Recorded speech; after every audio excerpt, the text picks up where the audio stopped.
श्री कृष्ण का नाम सुनते ही हमारी आंखों के सामने राधा कृष्ण का प्रेम या कुरुक्षेत्र का रणक्षेत्र उभर आता है।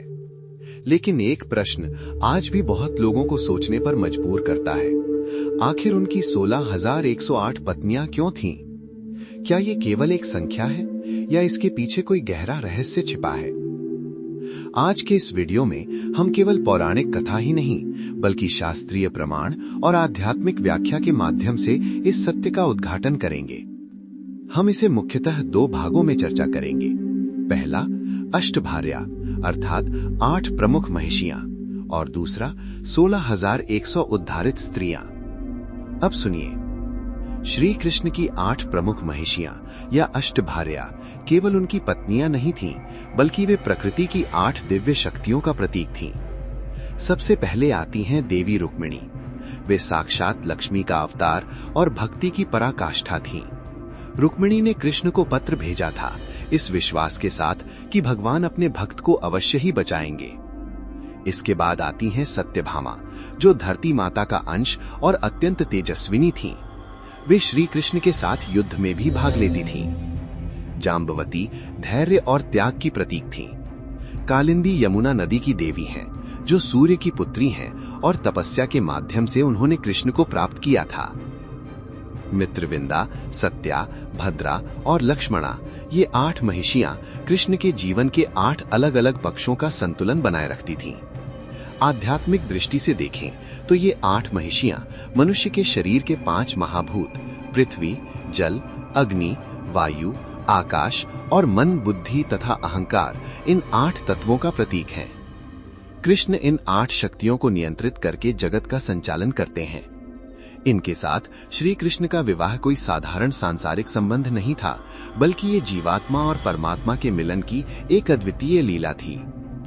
अब आते हैं उन 16,100 स्त्रियों के विषय में जिन्हें लेकर सबसे अधिक भ्रम फैलाया जाता है। काम रूप के असुर नरकासुर ने पृथ्वी और स्वर्ग से कुल 16,100 महान स्त्रियों, देव कन्याओं और ऋषि कन्याओं का अपहरण कर अपने महल में बंदी बना रखा था।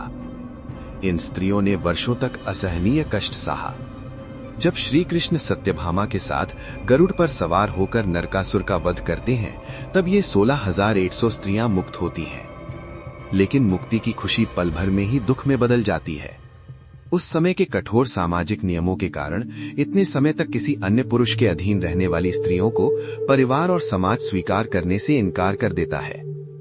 उन्हें अपवित्र और कलंकित माना जाता था। निराश होकर वे कृष्ण के पास आकर रोते हुए कहती हैं, हे गोविंद, ये समाज हमें मरने के लिए मजबूर कर रहा है। आपने हमें मुक्त किया, अब हमें आश्रय कौन देगा? भगवान ने देखा कि यदि वे उन्हें अपना नाम नहीं देंगे तो ये हजारों स्त्रियां आत्महत्या कर लेंगी या सामाजिक अपमान का शिकार होंगी। केवल उनकी मर्यादा की रक्षा करने और उन्हें राजमहिषी का सामाजिक सम्मान देने के लिए कृष्ण ने उन्हें अपनी पत्नी के रूप में स्वीकार किया। ये कोई शारीरिक वासना नहीं थी, बल्कि ये विश्व इतिहास में स्त्रियों के पुनर्वास का सबसे बड़ा मानवीय उदाहरण था। अब इस विषय का आध्यात्मिक रहस्य समझिए। श्री कृष्ण की 16,108 पत्नियों का विषय केवल ऐतिहासिक नहीं है, बल्कि ये गहरे योग शास्त्र में निहित है। योगियों के अनुसार हमारे सूक्ष्म शरीर में मुख्यतः 3 नाड़ियां होती हैं, लेकिन कुल नाड़ियों की संख्या 16,000 होती है।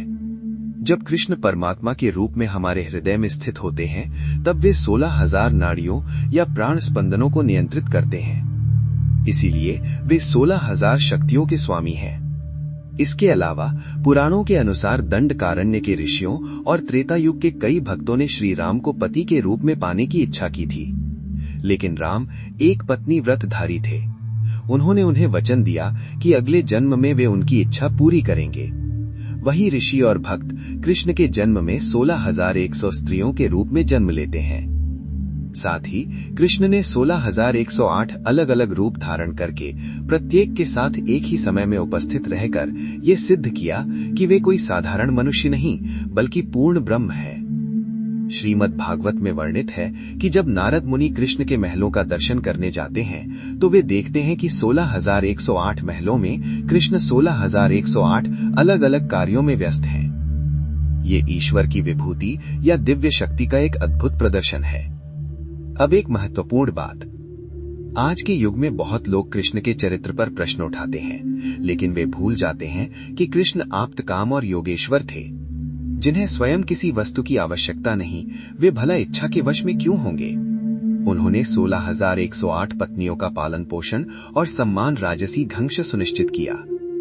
आज जब हम महिला स्वतंत्रता और अधिकारों की बात करते हैं, तब 5,000 वर्ष पहले ही कृष्ण ने दिखा दिया था कि समाज जिसे ठुकराता है, भगवान सबसे पहले उसे अपनाते हैं। 16,108 ये संख्या वास्तव में विशालता का प्रतीक है।